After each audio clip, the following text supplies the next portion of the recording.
At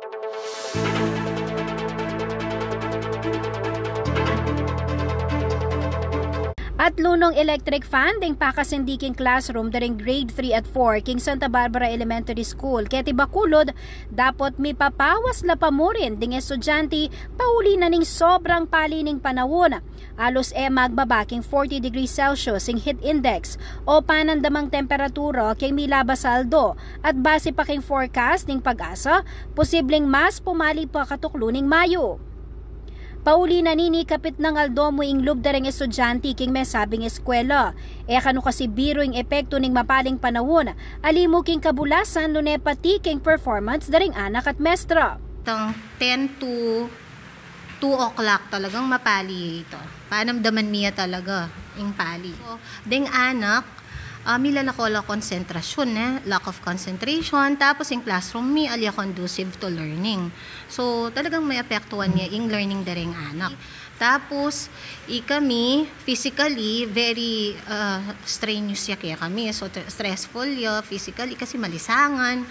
Atin mo naman kanong pamikatagon na lililyo at sasakit labuntok dahil estudyante ang pong talatro, uli ning sobrang pali.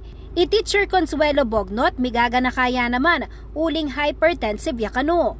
Minsan makakasakit mo rin buntok yung sobrang pali. Kaya ba't bala mo maskub ka, maskub ka salo. Talagang mumukit pati kayong buntok yung pali. Ito, ka rin komportable. Wow. Lalo na pa mo kaya ako, may tatas ko presyon. Makakaya mo rin, makatakot. Kasi talagang mapali. Kahit maka-electric fan kayo, tanghangin man iba't kelwal. Kaya pa rin, mapali pa rin. Ding grade 6 students, ari Justin at LJ, era kanu api bata, yung mapaling panahon. Hindi po kami nakakapag-maaral ng maayos kasi po mainit po yung classroom. Minsan po, nawawalan po ako ng gana. Dahil? Sa sobrang init po. Nung minsan po, medyo nahihilo po ako sa upuan ko po. Ing pa magpatubad half-day classes at alternative mode of learning, kalupan na ning online at modular. Isungat panapon, paborable yakano emo ka ring estudyante no nepati na kareng talaturo. Mupin, aminado la ring teachers na atin yang epekto iniking pamag-aral daring anak. Mas dakala pa rin kano kasi abalo istong face-to-face ing pamanaro. Inyapin ing organisasyon daring talaturo, Action and Solidarity for the Empowerment of Teachers so assert, balawos ing karelang kayawsan king DepEd na pabalisan ing pamagbalik king regular schedule na ning pamagumpisa at pamanari na ning klase king bulan na ning Unyo hanggang Marso. Welcome naman po sa ating yung mga ginagawang pamamaraan para kahit papano ay maibsan po yung mga ganitong mga discomfort na nararamdaman po natin sa panahon ng ating pag-aaral ngayong summer.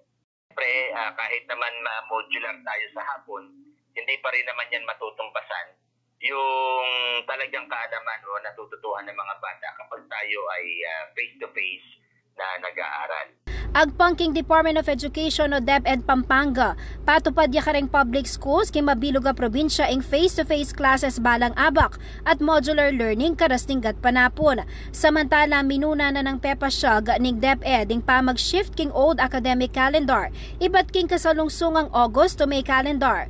Kapamilatan na ning Department Order No. 003 Series of 2024. Keni milatag lang timeline para king gradual transition nung nuka rin marapat yaing bakasyon king panahon ning Kaleldo o bulan ning Abril at Mayo. Asahan niya mang makompleto ang transition king school year 2027 to 2028. Pero pakisabi na ning grupong Action and Solidarity for the Empowerment of Teachers o assert Central Luzon. Kaya noong pa man ay hindi tutol kami na talagang ilipat yung school opening from June to August or September dahil na-anticipate na namin ito na mas mahirap na ang mga bata, maging ang mga guro, ay nasa loob ng paaralan. Nananawagan kami sa DepEd na madaliin na yung pag-a-adjust. Hindi ba ang DepEd naman ay papunta na doon sa ibabalik, ultimately ay ibabalik na doon sa ang school year natin ay from June to March. Kaya lang ilang school year pa yung dadaanan bago talagang makabalik sa ganong panahon. Kaya ang ating panawagan ay medyo bilisan na mamadaliin na ito para makabalik na tayo doon sa dati nating panahon. Ako ang kaya kayong talasuyo, Jennifer Salenga, ating pusong makabalan.